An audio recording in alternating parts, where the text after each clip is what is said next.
예레미야 14장은 남유다에 임한 가뭄에 대해서 여호와께서 예레미야에게 하신 말씀이었습니다. 1절을 보십시오. 가뭄에 대하여 예레미야에게 임한 여호와의 말씀이라 기록하고 있습니다. 이 가뭄이 구체적으로 어떤 사건인지는 밝히고 있지 않지만 아마도 유다 제18대 왕이었던 여호야김 통치기에 있었던 가뭄으로 추정하고 있습니다. 요즘도 홍수나 가뭄 또 지진 같은 자연재해들이 빈번히 일어나고 있죠. 그리고 그런 재해는 그저 자연재해라기보다는 인간의 탐욕의 결과인 경우들이 많습니다. 자, 중요한 것은 하나님께서 이런 자연재해를 통해서 우리에게 들려주시고자 하는 특별한 경고의 메시지가 있다라고 하는 것을 알아야 한다는 것이죠. 유다의 백성들이 가뭄 때문에 얼마나 고난이 심했는가라고 하는 것을 묘사하고 있습니다. 2절 보십시오. 유다가 슬퍼하며 성문의 무리가 피곤하여 땅 위에서 애통하니 예루살렘의 부르짖음이 위로 오르도다 말씀합니다. 유다의 백성들이 가뭄 때문에 슬퍼하고 피곤하며 애통했다고 말씀합니다.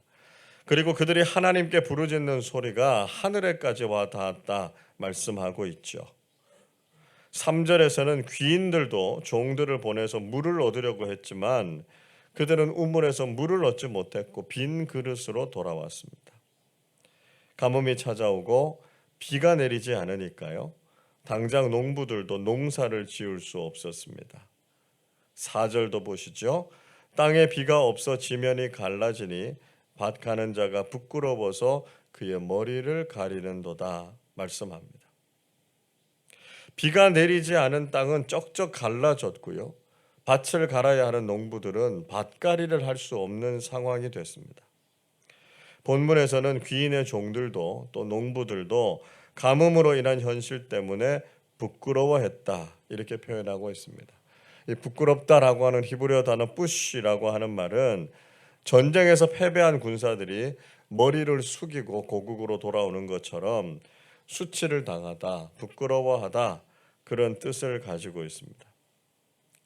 그러니까 이 정도로 모든 것이 다 무너지고 절망적인 상황이다라고 하는 것을 보여주고 있는 것이죠. 남유다가 과거에는 자신들이 가진 풍요로움과 형통함을 자랑했지만 지금은 가뭄으로 인해서 아주 절박한 상황이 되는 것을 부끄러워하고 있었다는 것입니다. 자, 이런 가뭄은 사람들만 고통스럽게 하는 것이 아니었습니다. 5절에 보시면 암사슴들은 새끼를 낳았지만 먹을 만한 풀이 없어서 새끼를 포기하고 말았다. 이렇게 말씀하고 있습니다. 사람만이 아니라 짐승의 모성에도 본능이라서요. 그것을 꺾을 수가 없을 텐데 하나님의 심판으로 임한 가뭄 때문에 본능마저 저버리게 했다는 것입니다. 또 6절에서는 들나귀들도 벗은 산 위에 서서 승냥이처럼 들깨처럼 헐떡거리면서 생명의 위험을 경험하고 있었다는 것이죠. 사람이나 동물이나 할 것 없이 모두가 극심한 가뭄으로 인해서 고난과 위기를 맞이하고 있었습니다. 여러분, 하나님께서는 일상적이고 작은 우리의 삶을 통해서도 말씀하시지만 자연재해나 우주적인 현상을 통해서도 계시하시는 분이시다라고 하는 것이죠. 우리는 먼저 하나님께서 얼마나 위대하고 놀라우신 분이신가 하는 것을 알아야 합니다. 하나님께서는 모든 자연 만물을 창조하신 분이시고요. 지금도 이런 것들을 통해서 말씀하시고 하나님의 뜻을 보이시는 분이십니다. 지금 우리가 다 알 수 없는 자연재해나 현상들을 보면서 더욱 겸손하게 하나님의 뜻을 구하고 순종하는 사람들이 되어야 하겠습니다. 동시에 우리의 죄악이 얼마나 심각한가라고 하는 것을 깨달아야 한다는 것이죠. 아무런 이유 없이 이런 일들이 일어나지 않습니다. 우리 인간이 얼마나 죄악된 길을 걸어왔는지를 깨달아야 하고요. 지금이라도 하나님의 경고를 듣고 회개할 수 있어야 합니다. 진실한 회개만이 우리를 살리고 우리의 삶에 참된 평안과 안식을 줄 수 있다라고 하는 것을 깨닫는 사람들이 되시기를 바랍니다. 예레미야 선지자는 남유다의 죄악을 그대로 인정하고 있습니다. 비록 유다는 죄 중에 있었지만 하나님께서 하실 일을 하실 것을 구하고 있습니다. 7절 말씀을 우리 한 번 더 같이 읽겠습니다. 여호와여, 우리의 죄악이 우리에게 대하여 증언할지라도 주는 주의 이름을 위하여 일하소서. 우리의 타락함이 많으니이다. 우리가 주께 범죄하였나이다. 예레미야 선지자는 유다의 죄악이 너무 많아서 그들이 죄인임을 증언하고 있고요. 그들의 타락이 극에 달해서 범죄했다 이렇게 고백하고 있습니다. 이 모든 일들에 대해서 남유다의 죄가 결정적인 원인이 됐다는 것이죠. 그러나 그는 하나님께서 하나님의 이름을 위해서 일하실 것을 간구했습니다. 하나님은 어떤 분이십니까? 하나님은 어떤 이름을 가지고 계십니까? 사랑의 하나님, 자비의 하나님, 긍휼의 하나님, 선하신 하나님이신 것처럼 비록 죄인인 자신들을 향해서도 자비와 긍휼을 베풀어 달라 이렇게 간구했습니다.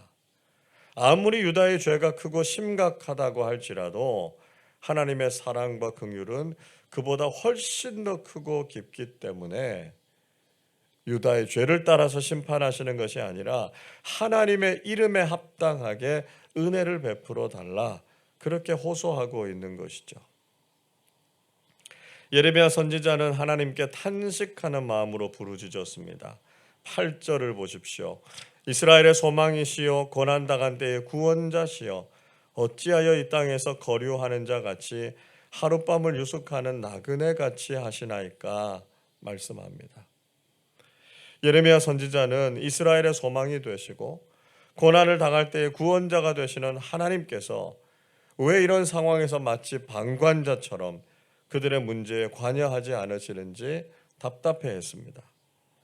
9절도 이렇게 말씀하지요. 어찌하여 놀란 자 같으시며 구원하지 못하는 용사 같으시니까 여호와여, 주는 그래도 우리 가운데 계시고 우리는 주의 이름으로 일컬음을 받는 자이오니 우리를 버리지 마옵소서. 하나님께서 무서워하고 놀란 사람처럼 또 구원하지 못하는 용사처럼 행동하는 것이 어떻게 된 것인지를 묻고 있습니다. 예레미야 선지자는 비록 그들이 죄악 가운데 있었지만 여전히 하나님께서 함께하고 계시고 그들이 하나님의 백성들이니까 절대로 자신들을 버리지 말아 달라 간청했습니다. 예레미야 선지자의 이런 간절한 기도에도 불구하고 유다를 향한 하나님의 진노와 심판은 멈출 기미가 없었습니다. 10절 말씀 보시면 하나님께서는 유다 백성들이 어그러진 길을 사랑했고 그들의 발을 죄악된 길에서 멈추지 않았다 그렇게 지적하셨습니다. 그렇기 때문에 하나님께서는 그들을 받으실 수 없으셨고요. 그들의 죄를 기억하셔서 그 죄에 대해서 벌을 내리실 것이다 말씀하셨습니다. 또 예레미야에게는 유다를 위해서 기도하지 말라 경고하셨습니다. 11절 이렇게 말씀하지요. 여호와께서 또 내게 이르시되 너는 이 백성을 위하여 복을 구하지 말라.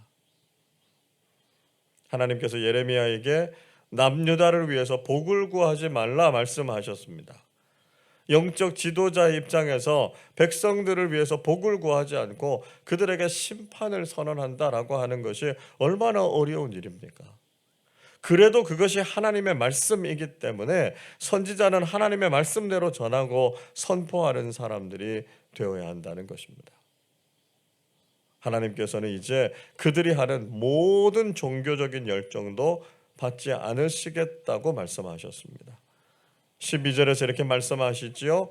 그들이 금식할지라도 내가 그 부르짖음을 듣지 아니하겠고 번제와 소제를 드릴지라도 내가 그것을 받지 아니할 뿐 아니라 칼과 기근과 전염병으로 내가 그들을 멸하리라 말씀하셨습니다. 유다 백성들이 아무리 금식하면서 기도할지라도 또 번제와 소제를 드릴지라도 하나님께서 그것을 거부하실 것이다 말씀하셨습니다. 이제 더 이상 하나님의 진노와 심판을 돌이킬 방법이 없고요. 칼과 기근과 전염병으로 그들을 멸망시킬 것이라고 말씀하셨습니다. 하나님의 인내가 끝이 났고 이제는 죄에 대한 하나님의 무서운 심판만이 남아 있다는 것을 보여주고 있습니다. 여러분, 회개하지 않는 삶이 이렇게 무서운 결과를 가져온다는 것을 우리는 깊이 깨달아야 합니다. 하나님께서 처음부터 화를 내신 것도 아니고요.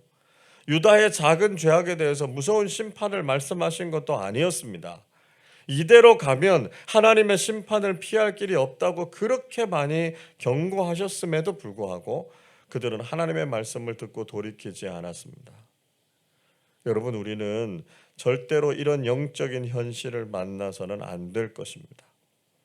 하나님께서 더 이상은 참지 않으시고 진노와 심판을 쏟아 부으시겠다고 말씀하시기 전에 돌이키고 회개해야 한다는 것이죠. 오늘날 교회와 그리스도인들의 모습에서는 회개가 사라지고 있습니다. 그저 자신이 잘했다 이렇게 자랑하거나 자신의 의로움을 드러내려고 하는 일들이 얼마나 많은지 모릅니다.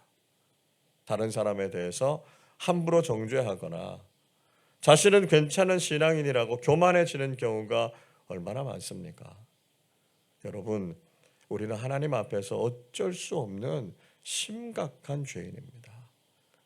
우리가 살 길은 오직 회개밖에 없습니다.